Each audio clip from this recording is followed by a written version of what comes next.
সাত সকালে ছিনতাইবাজদের হানাতাড়ি, এক মহিলা খোয়ালেন ৩ ভরি ওজনের মূল্যবান সোনার হার। ঘটনাটি ঘটে আমতলী থানার ব্যাংচৌমুহনী থেকে পঞ্চমুখ রাস্তায়। জানা গেছে, দুই যুবক এই ছিনতাই কাণ্ডের সঙ্গে যুক্ত। ক্ষতিগ্রস্ত মহিলা নিতা ভৌমিক ওই রাস্তা ধরে পারাপারের সময় গলায় থাকা হার ছিনতাই করে পালিয়ে যায় বলে অভিযোগ। ঘটনার পর আমতলী থানায় অভিযোগ জানিয়েছেন নিতা ভৌমিক।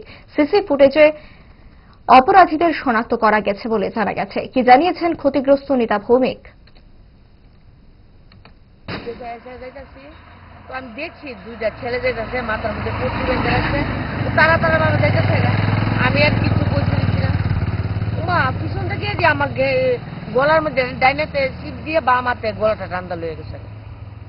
ও দাদা ছিল সামনে দাঁড়িয়ে, দাদা গালি দিতেছে আর সুর সুর কইতেছে। তারা তো একবারে খুব স্পিডে গেছে।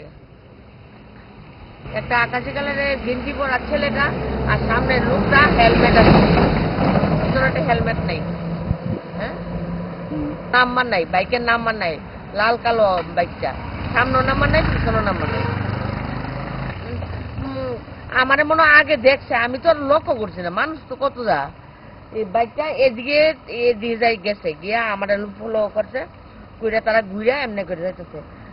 দেখছে আমার এই সাইডে, তারা ইয়ান থেকে দাঁড়াইছে, দাঁড়ায় দৌড়টা গিয়ে আমার গলার চিপা দিয়ে বাম হাতে, ডাইন হাতে গলার চিপা দিয়ে বাম হাতে পাঁচ লইয়া গেছে।